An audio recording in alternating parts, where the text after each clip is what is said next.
episode 21 with Tom Hill. Hello. I'm all right. Yeah, 21. Like it. 21, the age where you can do anything. Yeah.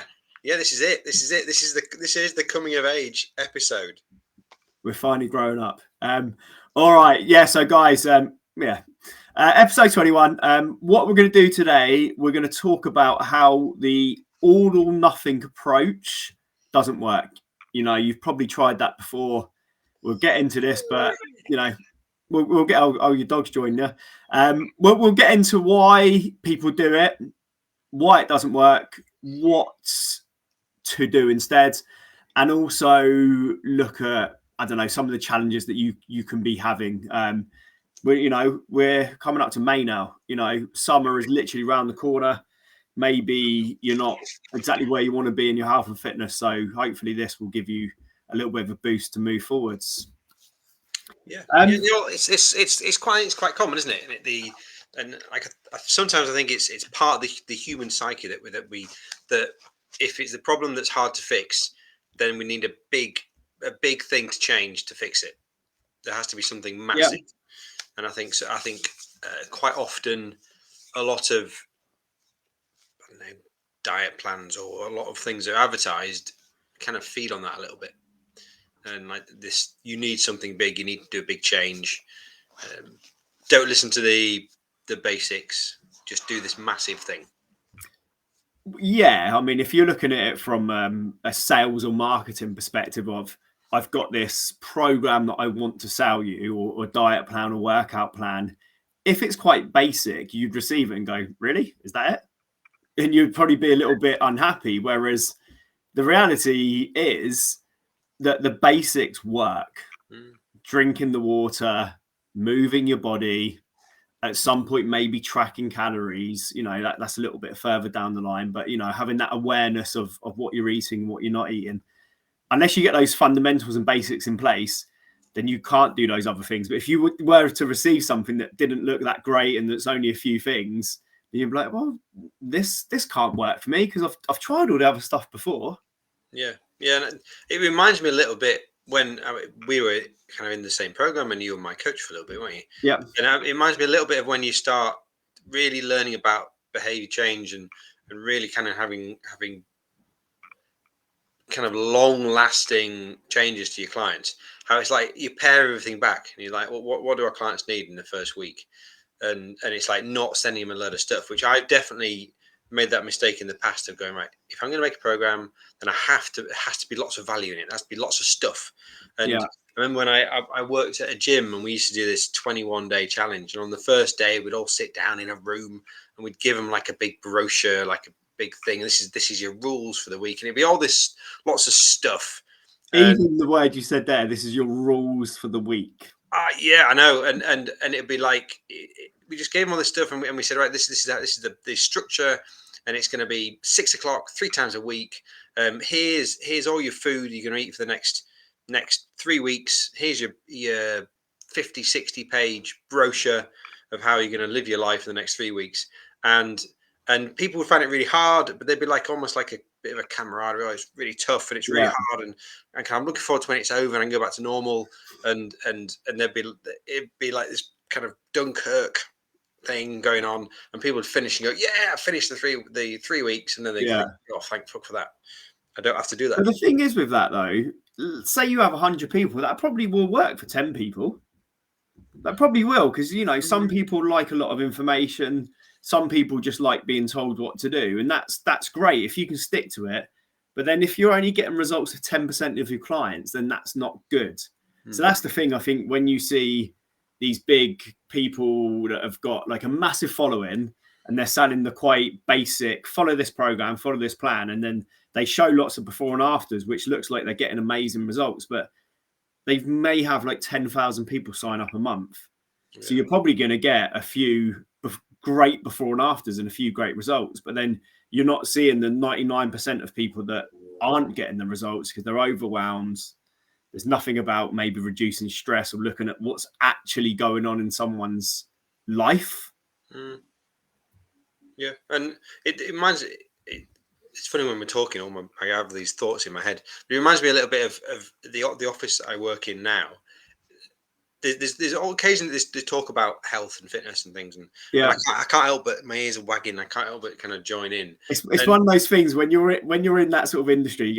It happens to me too when people are out for dinner or lunch, and it's a thing people talk about a lot. So you hear a lot of those conversations, don't you? Pick up in it, and quite often I'll get asked things like, "Tom, should I have protein shakes, or what do you think about I don't know. What do you think about this type of new little shot? I don't know, ginger shots that my friend's been like telling me this is, or beetroot powder or something. Yeah. So what do you think about that? And I say, well, have you ever kind of tracked what you're eating? Do you know what you're eating? Well, no, not really. I said, well, or like Tom, I'm getting headaches I don't know why I'm getting headaches. Well, so how much water are you drinking? So, I don't know. I said, well, maybe have a look at that. And it's like these are so basic things, but they're asking me about, and should have I got maybe look at what's going on in your life now, before going, what do I need to add in? Because that's what you do, wouldn't you? You know, we speak a lot to business owners and executives and people like that, you know, that are maybe moving forward in their career. And if you was building a business and a business coach would come in, they'll probably go, right, what's going on inside the business now? They need to look at that first before going, well, do this, add this. And you'd be like, dude, you haven't even looked at my business yet. And you're telling me what to add in. The same with your health. You know, you look at what's going on first before looking at what you should add in. And of course, there probably would be some stuff to be added in, fruit and veg, you know, things that need to be added. But you need to look at what's going on first. Yeah. It's a funny one, isn't it? And I like health because we can't not eat, can we? So it's like, well, no, unless you want to be dead. Yeah, exactly. So it's one of those things that you have to do, which I'm not sure there's any other thing which people trying to change and struggle with that they have to do. Yeah. It's quite often it's something like I don't know, maybe smoking. You don't have to do smoking. So it's like, okay, I just have to stop doing this. Yeah. Whereas I suppose with food, it's like, how can I can't stop doing it. So maybe I need something different. That maybe I'm doing something wrong fundamentally in terms of how I'm eating and that's what I need to fix because maybe weight's been an issue for a long time. Yeah, so like you said at the top, I think people think big problem, something I've struggled with 5 years, 10 years, 15 years, 20 years, maybe even longer, like a real long period of time. Yeah. I have to maybe do something drastic or find this magic pill diet, which doesn't exist, that's going to be the solution that you've been searching for. And the reason why it's a big struggle for a lot of people as well is I think clever marketers are very good at selling that magic pill diet that doesn't really exist. They have their beliefs, but of course they're trying to sell something, you know. So it's going to be drop a certain amount of weight in a certain amount of time. And of course it will work for some people, but most things only work for a period of time because they're not necessarily sustainable. And that links into what we're talking about, the all or nothing approach. You know, if there's a diet plan, if you're going to go into something, you've got to ask yourself some questions. And I think one of the first ones is, could I see myself doing this in a year's time, 2 years' time, 5 years' time? If the answer is no, then it's not going to be the right thing. No. It has to fit into your lifestyle. It has to be sustainable. Yeah, and I remember reading a scientific report about diets and which was the best diet, and their result was that all diets work when followed. I mean, that's the basic principle of it. And you're exactly right. If it feels hard and it feels a struggle, and you feel like you're missing out, then that's not going to work. And some really fit person telling you about their diet and what you should follow, you're not them. Yeah. And you're not that person. And someone who they like you say, they will believe in their diet if they do. I mean, if they do follow it. I mean, some people they sell things and don't follow them. But say that this person is in great shape, they look really healthy, they're following this diet. The reasons for following it and their ability to follow it, and maybe they find it easy, is being built on quite a big foundation of why they're doing it, mental kind of discipline, and lots of things below it to allow them to follow it. It's similar to, I suppose, I don't eat perfectly all the time, whatever perfectly is. Yeah. But some people will say to me, well, you don't struggle to make better choices. I was going to say the right choice, but say I haven't always been this way, but I could walk past a table and there's a cake there and I might really like it, but I won't eat it because I've built up that mental ability to do it. I haven't always been that way. So yeah, and I think it's easy for you, but actually, no, it's taken time. Yeah, 100%. Yeah, because like you say, you've not been in the position you're in now. You know what that struggles look like. You've literally like been in people's shoes that have struggled with their weight.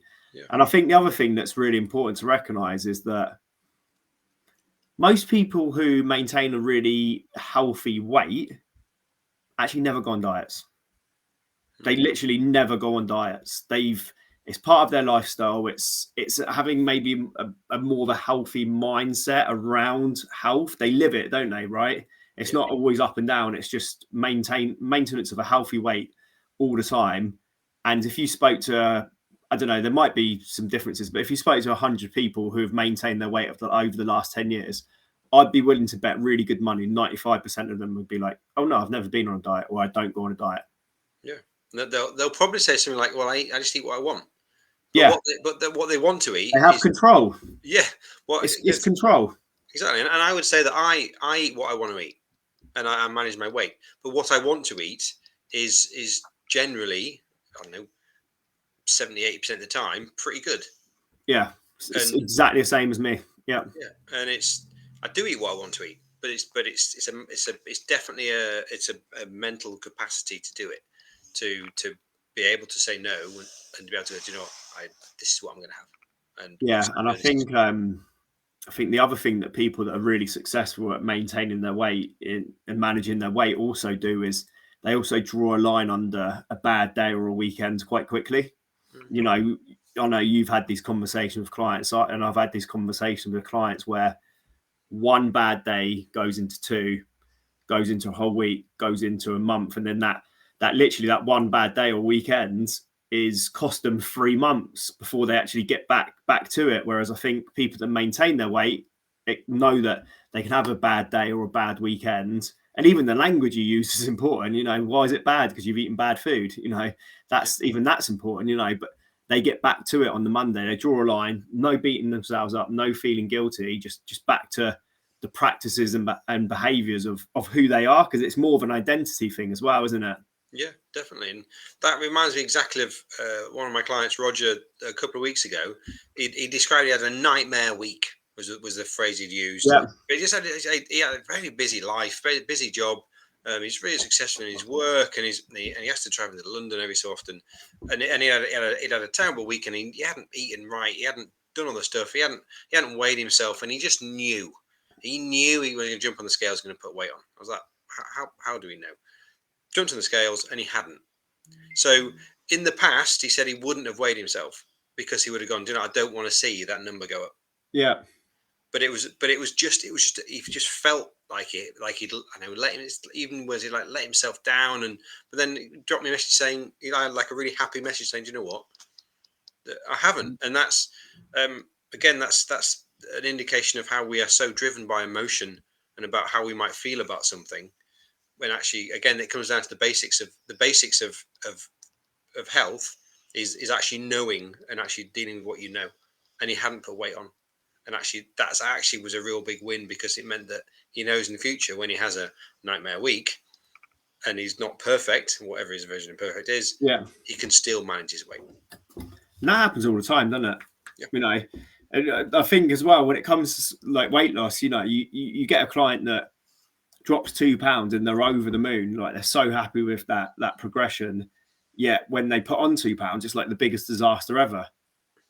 So it's like, you know, we can see how sometimes clients could catastrophize things a little bit too much as well. It's like, well, you don't go too crazy when sometimes clients are unhappy when they've only lost 2. Sometimes they're, oh God, I thought it'd be more than that. Yet when they put on 2, it's like a real disaster. Whereas, it's never as bad. It's never as bad as a client thinks it is. And then when you have that perspective, it's like, okay, well, you can't undo it. Draw a line, and what can you do to move forward? Like, learn if there was anything that can be learned from maybe some behaviors and habits and things, and then just move forward from that. But again, that goes back to the all or nothing approach, because if you've got that all or nothing approach where you feel like you're having a perfect diet, you're in the gym all the time, you're drinking all the water, you're doing all this, and the scales don't tell you what you want to see. Oh, I don't know, I'm a failure. I knew this couldn't work. Yeah, and that can happen. Throwing the baby out with the bath. What's the phrase? Baby out with the dishwater or bathwater, not dishwater. I don't know, mate. That's a new one on me. But yeah, it's driven by emotion and the kind of that emotional reaction to something, and it's a matter of like you said, sitting down. Actually, what's the reality? What can I do about this? And if it's important that if you have a bad week, you learn from it. And actually, I've always say to when my clients start out, or even before, it's like we track so we know when things are working and we can double down on it. But we also track when we know when things don't work. So we can fix that, because actually you learn so much more from failure. And like my wife always says, fail is first attempt in learning. So you try something, you fail at it, you learn from it. And if it was something else, like kids at school, they fail all the time. They try something and they can't do it. But generally, the child will keep on going. Or in other things, we'll keep on going. Like in our work, we'll keep on going, won't we? Yeah. Try something, it didn't work. Okay, well, fuck it. I'm just going to do nothing. I'm going to sit at home and do nothing. We wouldn't do that, would we? Go, shit, I've got to pay my mortgage, or I've got to fix this. Yeah, I think the problem with maybe someone that's tried lots of different things is they've always got that previous experience that didn't work to go back to, and we're quite good as people of going, well, it didn't work last time, so why would it be any different this time? So you're going back to the time where it didn't work, and there's a shift in mindset that needs to happen to go, I've got to trust this process that I'm on, but that process needs to be sustainable and like work for you, and keep doing those processes, and then the outcome will be weight loss, but that shouldn't be the only thing to be working towards either. That should be a byproduct of wanting to be healthier and looking after yourself. The weight loss will be a byproduct of that. Yeah, I suppose it's only one metric, isn't it? Exactly. One thing. And if you're hanging everything off one thing, it's a shaky ground, and it is bigger. You're exactly right. It is bigger. How do you feel? How do you when you feel more confident? Do your clothes fit better? Does your wife look at you in a different way? Is your son kind of saying, "Come on, Dad, come and run around like this," but and you haven't done it for years? And those things gives me goosebumps, kind of thinking about when you see those changes in people. Those things are massive. And the scales are just one metric of tracking, aren't they? Basically, they can't track how you feel, your clothes, all those other things. And also, again, go into that sort of all or nothing. If you're always just on a high because you've lost weight, and then you're on a low because you've gained weight, high, low, that's a bad place to be. And quite that's going to mess with your head as well, isn't it? And you're going to put so much emphasis on that one thing. Yeah. Whereas, if you're taking photos as well, you can see yourself change, measurements, clothes, confidence, less stress, just maybe a better person, not better, but a happier person to be around, maybe a bit more energy. That scales can't tell you any of those things. No, it reminds me a bit of a client of mine ages ago telling me about, I can't remember the Slimming World or Weight Watchers, where he used to call it the walk of shame. Yeah. We'd have to walk to the front and stand on the scales, and he'd like pray that it was good. And when it wasn't, they'd just be like, oh, well, hopefully next week will be better. And they'd walk off and trudge off. And it was soul destroying. They take kids to that as well, Do they? Just not sure. I don't know. It's not something that I believe in. I just think it's not No. not the way to go. I can say that I've obviously I've heard the negative sides. If that's generally what I hear from people when they've tried those things, I mean, even the fact that you called it kind of the walk of shame, is not a great thing. It's not, you know, we're coaches, and I think what's important as a coach is to, you know, be supportive, like, you know, hold someone accountable, but also be supportive, you know, arm around the shoulder. We're doing this together. And also, like, instead of going, you know, maybe that's the situation, you haven't lost weight. Okay, try a bit better next week. Well, what was the reasons why it was a struggle? What could have been done differently? Where's the reflection on that? A coaching process, as you know, and anyone that's listening to this has been coached or has been around coaching, you reflect, because you have to figure out what's going on, because otherwise, how can you move forward if you don't know what's going on? Yeah. I mean, these things. I mean, especially with weight and health, they are generally long-term things, aren't they? They're long-term things that people struggle with, and I suppose, if it's a matter of changing that mindset to a place of how can I find a solution to all these problems, rather than thinking what's happened to me, or I find this really, I can't do this, or Yeah, like what solution can I bring to it? And I think that's where the coaching element comes in, isn't it? It's about going, how can we fix this? It's like having an honest conversation with somebody and going, okay, that didn't go as planned, did it? So no, okay. So obviously we're not happy about it, but what can we learn from it? What can we do next time? And if I've definitely had clients that have taken a lot longer to get going than others, and yeah, of course. and it's a matter of every week going, right, what can Yeah, we do differently this week? What positives can we take from this? What could we do? What did you do this week that you think maybe you could change? Are we tracking properly? Are we being honest with ourselves? Are you that's being the honest key with me? one. I think Yeah, that's the key one you touch on there. Like, if you're looking to do anything, like, hold yourself accountable and be honest, because you're only cheating yourself. You know, if you've agreed to track and if you've agreed to do the workouts and, you know, drink the water and get the steps in, and you're not doing it, then you're letting yourself down. And then that's not a good for your own mindset. That's not good at all. You know, you're letting yourself down. So hold yourself to those standards. You know, if you say you're going to do something, we talked about this before, do it, but also have the balls to self-reflect and hold yourself to it, you know. and again, it's a big question, isn't it? I've said I'm going to do this thing and I've said it to my coach, to Michael, and I've said I'm going to commit to it and I want to do it. And Michael said, "Are you sure?" And you said, "Yes, I want to do it." And if you're not doing it, it's then that's a learning right there, isn't it? Why would I not do these things? Yeah, Why would I not do them? He hasn't asked me again. We never ask any of our clients to do any crazy shit. It's just not about unless they really want to. not necessarily want it. It's like why are we not doing it? And again, that's having that open and honest You conversation. know what though? You know, we probably haven't got time to get into this, but that people can sabotage themselves.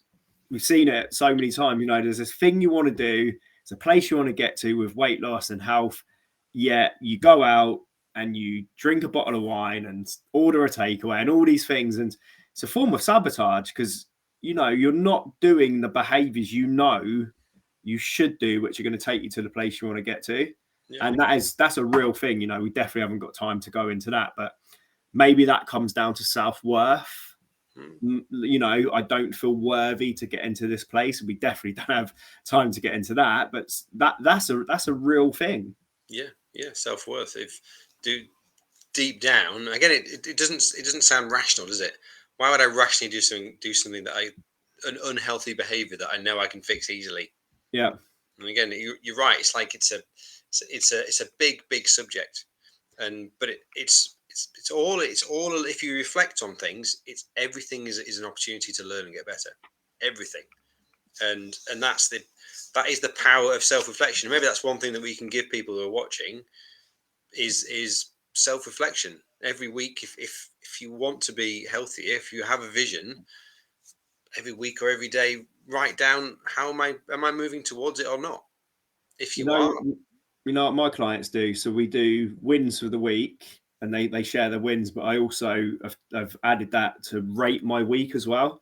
Oh, So right. 1 to 10, and they just rate it. Obviously, 1's awful, 10's perfect.